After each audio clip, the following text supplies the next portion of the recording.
Olá, aluno, olá, aluna.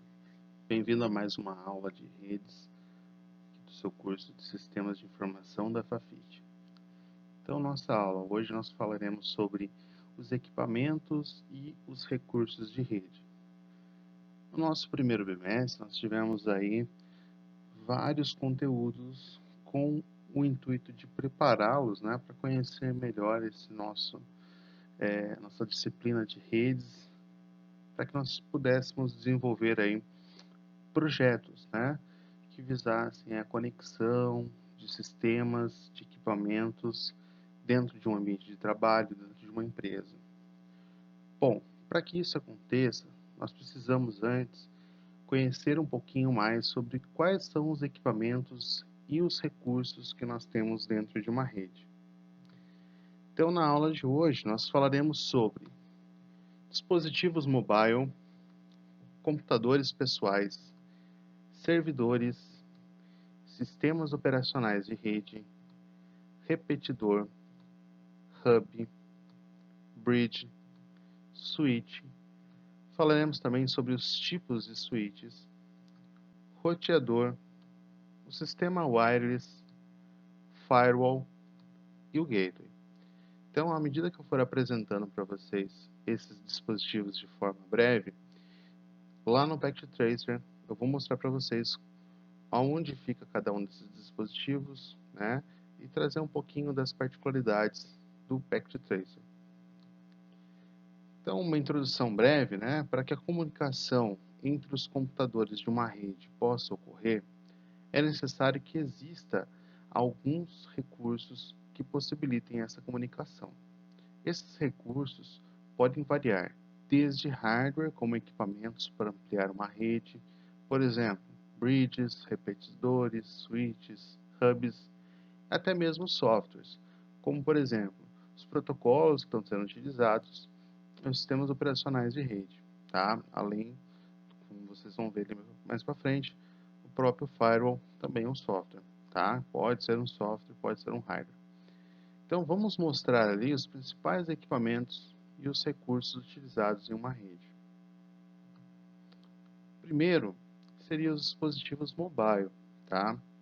Então, hoje, nosso ambiente de trabalho costuma ter vários dispositivos, né, que funcionam com essas mesmas características, tá?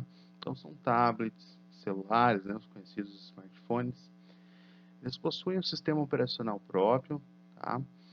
E podem executar uma imensa gama de atividades que antes eram restritas apenas a notebooks e computadores de mesa.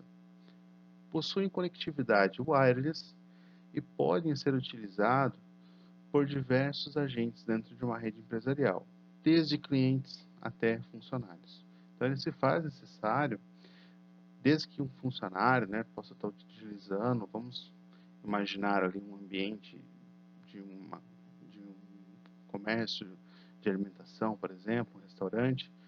Então, o garçom pode vir ali na mesa com um sistema implantado num tablet, no celular, tirar o pedido, né? E a mesma rede também pode ser utilizada para o cliente fazer essa navegação. Então, nós devemos prever, né, o uso desse tipo de dispositivo no nosso ambiente de rede. Então, vamos lá para o nosso Packet Tracer. Bom, pessoal, aqui no Packet Tracer, nós temos os dispositivos wireless nesse grupo, tá? End Devices. Aqui ele está sendo representado por Wireless Tablet e o Smart Device. Então, eles são representações genéricas e bem simples, né, do nosso tablet e do nosso smartphone. Se nós clicarmos aqui no tablet, por exemplo, nós temos esse visual, né, um tablet, inclusive, que carrega de botões, tá? Um outro modelo. Se você vier aqui para a aba Desktop, você tem aqui também a opção de estar interagindo, né, como se fosse ali um computador. Tem alguns recursos próprios, né, de um dispositivo tablet, mas na sua maioria são as mesmas opções que eu tenho ali no computador. Por exemplo, posso ter um terminal, configurações de IP, posso enviar um e-mail, posso fazer uma navegação, né? Entre outros. E o nosso smartphone também, bem simples, né? Ele lembra muito aquele famoso PDA que existia antigamente, tá? E ele representa aqui os nossos dispositivos wireless. Então nós temos aqui também a aba desktop e ali simulando como se fossem os aplicativos que ele possui, tá certo?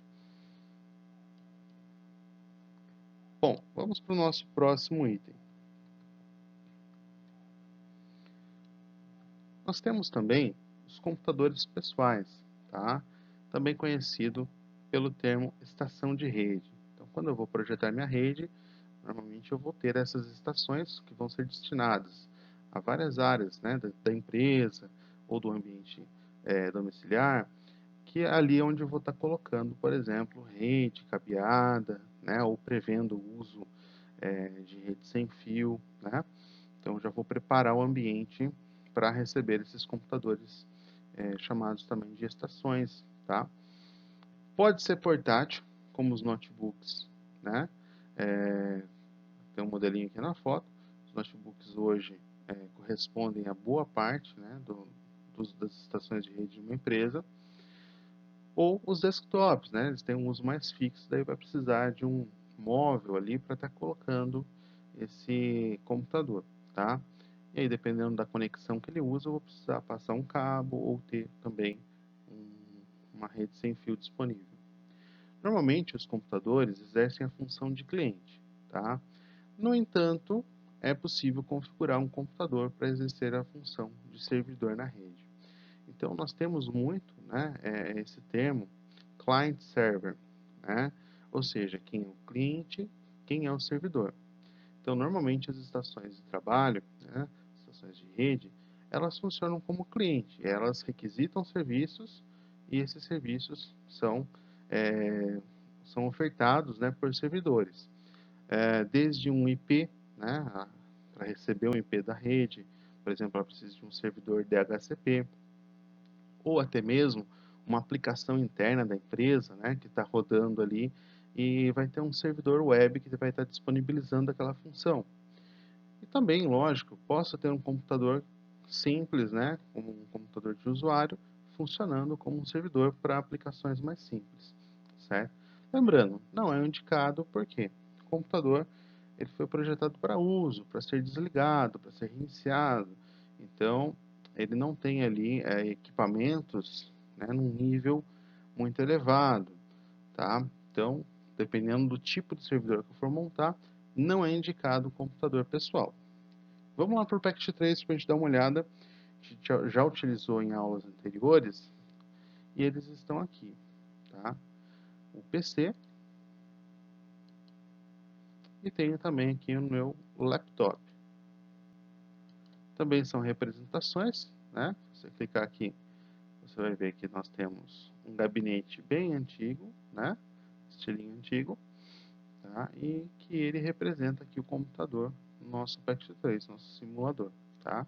Vimos também em outras aulas que nós podemos remover, tá?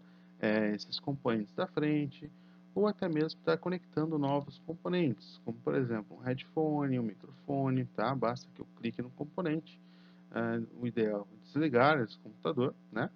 E aí você vai clicar e vai conectar ali o seu componente, tá? Aqui no caso ele não está ligando, não está conectando. Vamos desligar aqui. Vamos ver se ele vai agora. Não foi. Acho que meu mouse que não está mirando bem certinho ali, tá? Mas ele conecta de qualquer forma. Vamos assistir aqui. Ó, mais para baixo aqui, tá vendo? Então, apesar do meu ponteiro do mouse estava no lugar certo, eu precisava descer um pouquinho mais para baixo. Ele apareceu ali embaixo com um pequeno símbolo. Agora ele está conectado. Tá, pessoal? Então, se quiser mover, arrasto para cá. E liga esse computador novamente se eu quiser. Nós temos aqui a aba desktop, já utilizamos em outras aulas, né, em outros exercícios. E no laptop, a mesma coisa, tá? Então tem um laptop aqui, e ele também tem aqui uma plaquinha de rede, certo? Eu posso trocar por uma placa de rede wireless, e assim ele vai ficar preparado. Lembrando que o foco desse simulador não é o sistema operacional em si, né? Então ele tem todos os recursos meio que padrões, tá? Mas você pode, né, simular ali o acesso utilizando esses desktops aqui. Bom, pessoal, voltamos lá para o nosso slide. Vamos ver o próximo item. E aí nós chegamos então aos servidores, tá? Então o servidor, ele é um computador, não deixa de ser um computador, tá? Mas ele tem uma tarefa bem específica, que é fornecer recursos para os clientes da rede. Então eles possuem uma confiabilidade que o computador pessoal não tem, tá? Então ele foi projetado para ter essa confiabilidade, ou seja, funcionar 24 horas por dia, 7 dias na semana. Além disso, tá, o seu hardware ele é preparado, né, para suportar aí uma gama muito alta de transações, né, de operações, de armazenamento. A sua placa-mãe, geralmente, ela é diferenciada, né, tem um custo mais elevado, ela possui mais slots, por exemplo, de memória RAM. Ela possui, às vezes, 2, 4 espaços, às vezes, para ter ali processadores a mais, né? Posso conectar vários hard disks, vários HDs. Então, é um computador preparado para essa função, tá? Então, eu até coloco aqui, ó, possui a confiabilidade que o computador pessoal não tem para garantir um bom funcionamento na rede e a estabilidade do sistema para fornecer os serviços, tá? Seus componentes são dimensionados com base no menor índice de falhas, certo? Então, são componentes de maior qualidade. Então, você vai ter um custo geralmente bem mais elevado do que uma estação de trabalho comum. Seu gabinete permite expansão para HDs, pode-se utilizar diversos processadores, possuem redundância de dispositivos críticos, certo? Então, se eu tenho vários dispositivos ali, vários processadores, vários pentes de memória RAM, vários HDs, se o componente falha, o outro entra no lugar, certo? O outro já assume a função. Ele vai acusar, então, qual dispositivo que deu falha, mas ele não para os seus serviços. Alguns servidores ainda apresentam a tecnologia Hot Swap, que seria o quê? Ele permite que eu troque algum componente, tá? Sem precisar desligar a máquina, certo? Então aqui eu tenho um modelo, né, na representação da imagem de cima, eu tenho esse modelo, né, que ele é preparado para ficar, né, preso a um armário, né, de rede ali, né? Eu tenho ali alguns conjuntos que nós veremos mais para frente, que eles ficam ali uma espécie de armário, né, fechado, e ali dentro eu tenho vários equipamentos. O meu servidor pode ficar ali também, tá? Seria um modelo stackable, tá? Não sei se bem a pronúncia é essa, mas, como vocês sabem, meu inglês deixa um pouco a desejar. Mas seria um modelo para você colocar no rack lá do servidor, né? Então ele tem até os encaixezinhos na frente, você coloca nessa rack e ele fica ali junto com os demais equipamentos, tá? E como é que eu faço para acessar, né? De repente, mudar as configurações? Tudo isso pode ser feito por rede, tá? Softwares de VPN que virtualizam o meu desktop permite então que eu tenha o acesso a esse servidor de outros computadores da empresa, né? Então, às vezes estou numa empresa, estou num outro computador, mas eu tenho ali um nível de acesso, né? De administrador, consigo com usuário e senha estar acessando esse servidor aqui. Agora, se eu quiser colocar meu servidor numa mesa, também tem os modelos workstation, tá? Eles são preparados para ficar numa mesa comum. Às vezes o programador prefere, né, o desenvolvedor prefere que ele fique ali, porque ele é um servidor que demanda, né, um maior contato ali do programador, do técnico, né, para estar abrindo ou trocando componentes, enfim, diversas situações onde eu posso imaginar que eu vá querer que esse meu servidor fique dentro de uma rede, tá? Aliás, em cima de uma mesa, tá bom? Então ele tem esses dois modelos aí, é muito comum você ver os dois. E aí vai da necessidade, certo? Vamos ver lá como que fica lá no nosso Packet Tracer, os servidores. Então tem aqui um servidor, tá? E esse servidor, quando eu clico, ele tem aqui para mim vários serviços, tá? Então, esses serviços que geralmente ele promove para mim, na minha rede. Um servidor HTTP, né, uma página web, se eu quiser colocar, tá? Um servidor DHCP, ou seja, ele vai fornecer os IPs da rede, eu já venho de programa, né?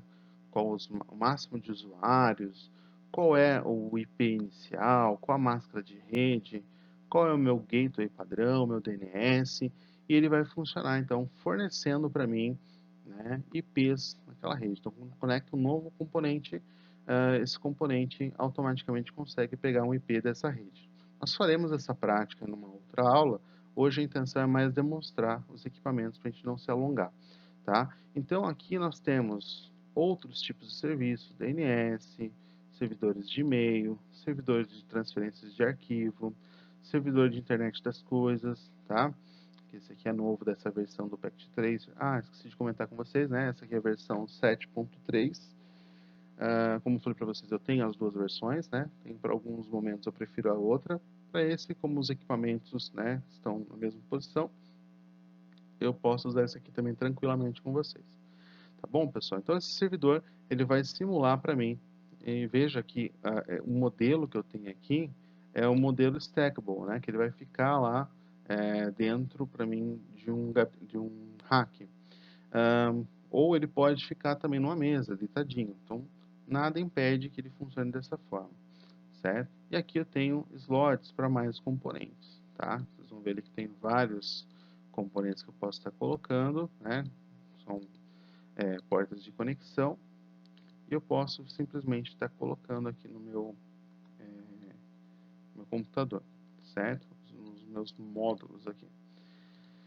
Bom, pessoal, vamos lá para a nossa aula, vamos no nosso slide e vamos para o próximo item. Então, quando eu estou falando de uma rede, né, essa rede também contém softwares, certo? Não é só a parte de equipamentos, de hardware. E os softwares, quando a gente se refere a softwares de rede, nós não podemos esquecer do sistema operacional de rede, tá? Então, o sistema operacional de rede, ele consiste de um conjunto de módulos, certo? Então, é o mesmo sistema operacional normalmente utilizado pelo usuário, porém, ele contém módulos específicos, certo? Para lidar com todos os equipamentos da rede, para lidar com a questão de serviços a serem oferecidos, certo? Então, esses módulos aumentam a capacidade do sistema operacional utilizando recursos compartilhados na rede. Cada cliente na rede deve possuir um sistema operacional local. Por exemplo, Windows, Linux, né, Android nos celulares, entre outros. Esse sistema local é complementado por um sistema operacional de redes, que utiliza um módulo redirecionador, fazendo com que o usuário não perceba que o recurso utilizado é remoto. Tá? Eu tenho, então, a necessidade de ter também um sistema operacional dentro de cada terminal, né, dentro de cada estação de trabalho. Esse sistema operacional ele pode ser instalado no próprio HD daquela máquina, tá? Tem opções também de eu estar fornecendo um sistema operacional através da rede, certo? São os famosos Team Client, né? Que são também chamados de terminais burros, que são aqueles terminais que não possuem HD, mas na hora que ele vai fazer o login no sistema, ele requisita então para o servidor, e o servidor manda para ele ali, né? Uma tela, manda ali um componente de usuário e senha e tudo mais, tá? Em várias empresas também, mesmo tendo um Windows local na máquina, é possível que eu faça login no meu usuário dentro do servidor. Sendo assim, eu posso estar sentando em computadores diferentes, mas eu vou ter acesso à mesma conta de usuário que eu tenho normalmente. Então, por exemplo, hoje estou lá no RH, faço login com meu usuário e senha e eu vou ter ali naquele computador do RH a minha tela de sistema operacional. Pode ser que amanhã eu vá precisar ir para um outro setor, vou chegar lá naquele outro computador, vou colocar meu usuário e senha e a mesma tela irá se abrir. Então, essa tela ela é ofertada pela rede, pelo sistema operacional que está comandando aquela rede, certo? Coloquei ali dois exemplos. Nós temos o Windows Server tá? Que ele é muito utilizado dentro das redes, né, das redes empresariais, pelo seu sistema de suporte. A Microsoft tem um sistema de suporte bem robusto e também os seus técnicos, né, costumam ter ali um bom respaldo para trabalhar com o Windows Server. Lembrando que o Windows Server é um sistema proprietário, então ele é pago, certo? Não é indicado que você use uma versão craqueada porque você não vai ter suporte. Então, vai às vezes impactar na qualidade dos seus serviços. Se você chega numa empresa e você vai utilizar um sistema pirata, né, você não vai ter o suporte e às vezes uma aplicação crítica, uma falha crítica, requer ali que você faça uma intervenção que às vezes você não vai ter um respaldo da empresa, tá? Nessas ocasiões onde o usuário, de repente, não tem a intenção de adquirir um sistema, tá comprando um sistema proprietário, você pode utilizar da linha Linux, né? Nós temos aí vários e vários servidores Linux. Eu deixei como exemplo o Ubuntu Server, que era um dos mais utilizados, mas nós temos CentOS, Fedora, Red Hat, entre vários outros que nós podemos citar, tá? Então, nós vamos ter também uma aula específica falando sobre sistemas de operações de rede, né, suas operações, quais são os serviços que eles provêm para uma rede, tá? Então, hoje é uma forma mais breve a gente falar. Lá no Packet Tracer, nós não temos a simulação do sistema de operação de rede, a não ser no próprio servidor, né, onde nós temos ali, como mostrei para vocês já, os serviços, né, e você vai configurar esse serviço. Veja que aqui ele não indica se o sistema operacional é Windows ou Linux, né, ou até mesmo outros, né, que nós não temos só esses dois, nós temos outros também, mas aqui é um genérico, só para simular os serviços que é oferecido, ok? Bom, vamos então para uma questão, nós encerramos aí essa nossa primeira parte. Qual a principal diferença entre um servidor e um computador desktop comum? Nenhuma. Tanto o software e o hardware podem ser idênticos, tá? Depois eu vou corrigir ali aquele errinho de grafia, né? Podem ser idênticos. O nome servidor se refere ao ato de prover um serviço apenas. Então, aqui diz que não tem muita diferença, só que eu fui programado para prover um serviço. Podendo ser, então, o mesmo hardware, o mesmo software, idêntico, tá? O software é diferente, sendo o mais comum um sistema operacional de rede. Então, aqui diz que o software que é diferente, tá? C. O hardware é diferente, sendo que possui um menor índice de falhas que um desktop comum. Ou alternativa D. O hardware e o software são diferentes, sendo apropriados para redes. Então, voltamos no próximo bloco, após vocês responderem a questão, nós vamos com a correção, tá ok? Até breve.